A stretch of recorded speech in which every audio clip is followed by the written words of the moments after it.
জন্য একটা শব্দ খরচ করলেন না। রাষ্ট্রপতির সাথে আমাদের দেশের প্রধানমন্ত্রী করেন, আত্মনির্ভর ভারতবর্ষ প্রধানমন্ত্রী কিংবা রাষ্ট্রপতি দেখা করবেন। আপনারা যারা পড়েছেন এই চিঠি, আপনাদের চোখে জল চলে আসার জন্য সাংবাদিক সম্মেলন করছেন না।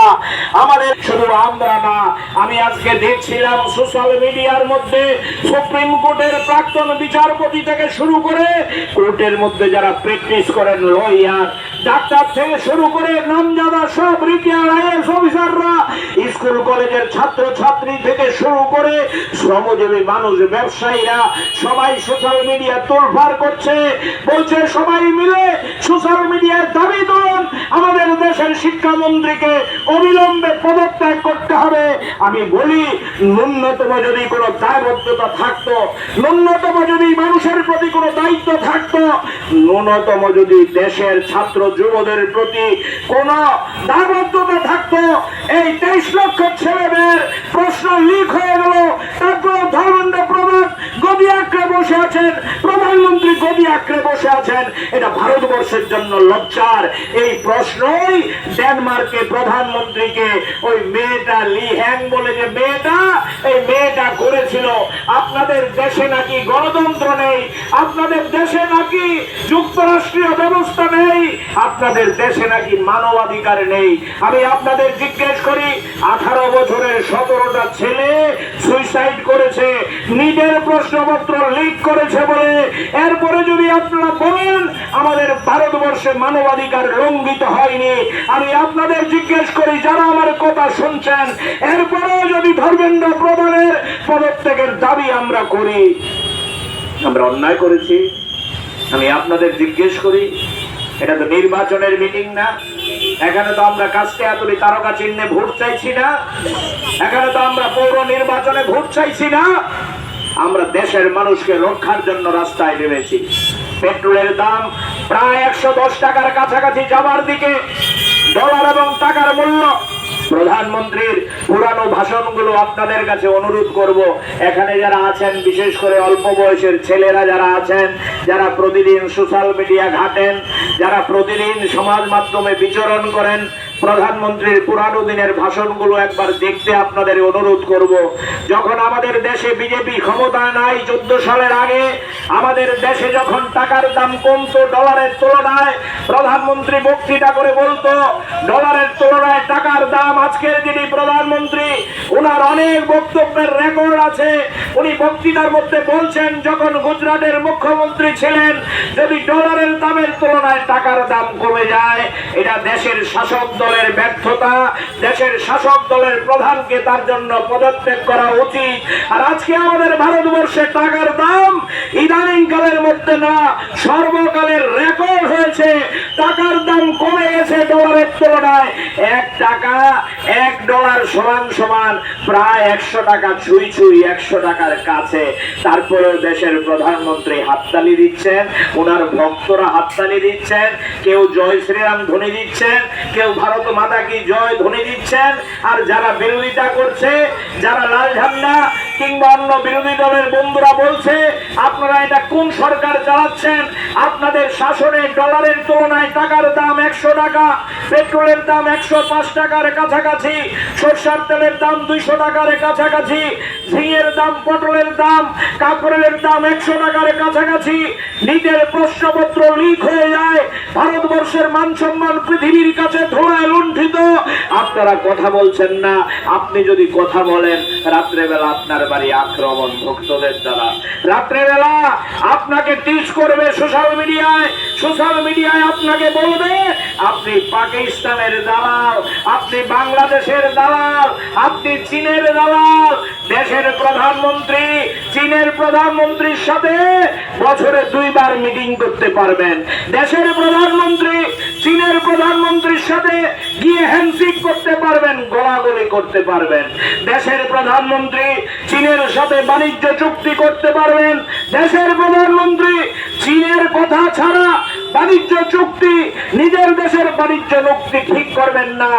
আর আমাদের ভক্তরা, নরেন্দ্র মোদীর অনুগতরা, লাল ঝান্ডার বন্ধুরা যখন রাস্তায় নেমে প্রতিবাদ করে, তাদেরকে বলছে চীনের দালাল। চীনের দালাল যদি বলতে হয়, সবার আগে তো নরেন্দ্র মোদী সাহেবকে বলতে হবে। আমাদের মেনে নেওয়া ছাড়া কোনো উপায় আছে? এটা ইনস্টাগ্রামের মধ্যে অ্যাকাউন্ট খুলেছে, এই অ্যাকাউন্টটাকে পর্যন্ত সেখানে সাসপেন্ড করে দিয়েছে আমাদের দেশের প্রধানমন্ত্রীর নির্দেশে, আমাদের দেশের স্বরাষ্ট্রমন্ত্রীর নির্দেশে। আপনি সোশ্যাল মিডিয়ায় পোস্টিং করতে পারবেন না। আপনি সোশ্যাল মিডিয়ায় পোস্টিং করলে ওই আপনাকে পুলিশ দিয়ে বাড়িতে লেলিয়ে দেওয়া হবে। আপনি যদি সোশ্যাল মিডিয়ার মধ্যে মন্তব্য করেন, আপনি যদি সোশ্যাল মিডিয়ার মধ্যে কেন পেট্রোলের দাম বাড়ে এই নিয়ে যদি কথা বলেন, রাত্রেবেলা হয় আপনার বাড়িতে পুলিশ, না হয় শাসক দলের ভক্তরা ঢুকে যাবে। পুলিশ গিয়ে আপনাকে থানায় নিয়ে আসবে, শাসক দলের ভক্তরা আপনার বাড়ির চালের মধ্যে ঢিল মারবে, পুকুরে বিষ ঢালবে, নাহলে রবার বাগান পুড়িয়ে দেবে, নাহলে আপনি অটো চালালে, টমটম চালালে আপনার অটো এবং টমটমের লাইসেন্স বাতিল করে দেবে। কি অন্যায়! এটার নাম ভারতবর্ষ। এই কারণে 1947 সালের 15ই আগস্ট ভারতবর্ষ স্বাধীনতা লাভ করেছিল। এই কারণে ক্ষুদিরাম, বিনয় বাদল, মাতঙ্গিনী হাজরা, প্রফুল্ল চাকি শহীদের রক্ত বিনিময়ে ফাঁসি কাস্টে ঝুলেছিল। এই কারণে মহাত্মা গান্ধীর নেতৃত্বে ওই করেঙ্গে মরেঙ্গে স্লোগান দিয়ে ব্রিটিশদেরকে আমরা দেশ থেকে তাড়িয়েছিলাম। আমরা ব্রিটিশদেরকে দেশ থেকে তাড়িয়েছিলাম এই কারণে, হ্যাঁ, আমাদের পেটে দুমুঠো দুবেলা ভাত না খেতে পারলেও আমরা মুখ দিয়ে কথা বলতে পারবো। আমরা যদি ভালো চাকরিও না পাই, আমরা স্বাধীনভাবে কথা বলতে পারবো। আমরা যদি ভালো পোশাক না পড়তে পারি, আমরা স্বাধীনভাবে স্লোগান তুলতে পারবো, আওয়াজ তুলতে পারবো, মিছিল করতে পারবো, মিটিং করতে পারবো।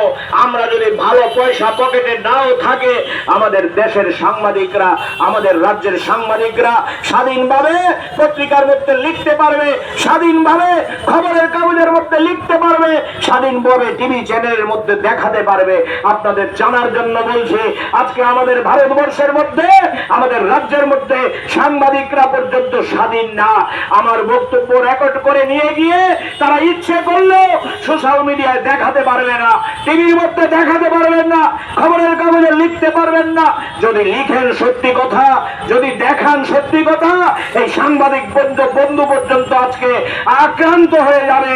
আপনারা জানলে অবাক হবেন, ভারতবর্ষের বেশ কয়েকজন সাংবাদিক এখনো জেলের ঘানি খাচ্ছেন।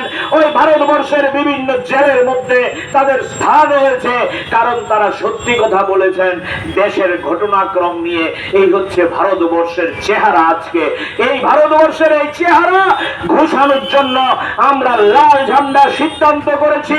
আমাদের আগরতলা শহরের আনাচে কানাচে, পাড়ায় পাড়ায়, ওই গতকাল বটতলায় আমরা প্রোগ্রাম করেছি, আজকে মোটর স্ট্যান্ডে প্রোগ্রাম করেছি, আগামীকাল আমাদের গোলবাজার এলাকার মধ্যে কর্মসূচি আছে, এরপরে জিবি বাজারে আমাদের কর্মসূচি, এরপরে লেক চৌমনি, দুর্গা চৌমনিতে আমাদের কর্মসূচি আছে। আমরা সিদ্ধান্ত করেছি লাল ঝান্ডা শুধু আগরতলায় না, ধর্মনগর থেকে সাপ্রম পর্যন্ত, যেখানেই আমাদের সম্ভব, যেখানেই আমাদের ক্ষমতা আছে যতটা, আমরা রাস্তায় নামবো। আমরা আগেই বলেছি আমরা ছোট্ট হতে পারি, আমরা আমাদের বাধা দিতে পারেন, পুলিশের পারমিশন না দিতে পারেন, বিধানসভায় আমাদের আসন সংখ্যা কম হতে পারে, লোকসভায় আমাদের আসন সংখ্যা কম হতে পারে, বড় মিছিল আমরা এখন পুলিশের ভয়ে করতে নাই পারি, কিন্তু মনে রাখবেন আমরা যতদিন জনগণের সমস্যা থাকবে, ততদিন রাস্তায় থাকবো, ততদিন লাল ঝান্ডা নিয়ে আমরা স্লোগান তুলবো। আমাদের স্লোগান আটকাতে পারবেন না। इस अक्षय तृतीया स्वर्ण कमल लाया है स्वर्ण अक्षया ऑफर 14 अप्रैल से 2 मई तक। पाइए डायमंड ज्वेलरी पर 100% मेकिंग चार्ज ऑफ और गोल्ड ज्वेलरी पर 30% मेकिंग चार्ज ऑफ। हर खरीदारी पर अश्योर्ड गिफ्ट्स, साथ ही जीतिए 2 गोल्ड नेकलेसेस, 11 गोल्ड कॉइन्स या 5 डायमंड रिंग्स लकी ड्रॉ में, और अपना पुराना सोना बदलिए पूरी कीमत पर। आज ही विजिट करें स्वर्ण कमल ज्वेलरी, अगरतला, उदयपुर और धर्मनगर। TNC